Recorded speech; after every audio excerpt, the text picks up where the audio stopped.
One question that we get asked is kite foilboarding more or less dangerous than regular kiteboarding?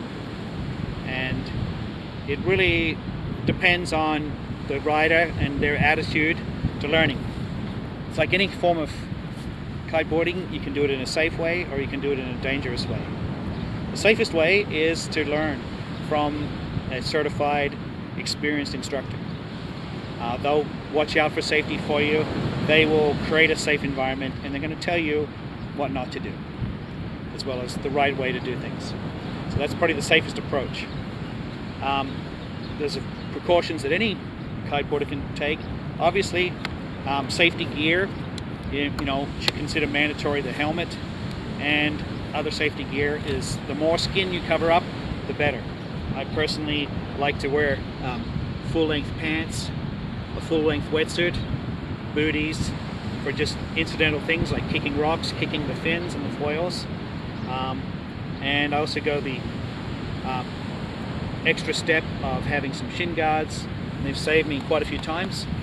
I've got some knee pads, some elbow pads here. I wear gloves, that's for the kite lines really, and so I'm wearing my C-specs actually when I'm out on the water as well, so I'm pretty much covered up.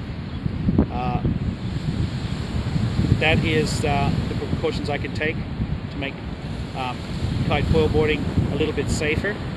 Other things I can do with the equipment itself is I can make sure there's no sharp edges. So on any kiteboard, I recommend staying away from sharp edges. So when you get a new piece of equipment, you're going to run your hands all around the edges and carefully feel for any sharp edges. There's a sharp edge there, it shouldn't be there, so you can use some sandpaper or something to get rid of that. Okay, even though they're not totally sharp, they're kind of sharp on these edges. So this is where I like to have protection on my body. So if I have a stray foot or something and I'm, water starting and I kick out and I kick to my board, I'm not going to hurt my foot too badly. Okay, so also the wings here, if you have like a racing foil with you'll have a very sharp wing, so sharp you could shave with it. I don't recommend that, certainly for learning. Maybe it has an advantage for a professional racer who's going fast, but I want blunt fins all the way around.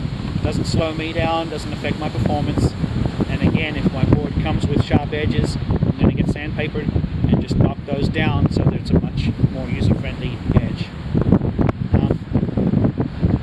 The other thing that makes kite foilboarding more risky is the fact that you're doing a totally new sport. You're going to find yourself in a lot of crazy situations. You're going to be falling a lot more than riding your regular kiteboard. So for that reason, expect to fall, expect to crash, and you're going to come into contact with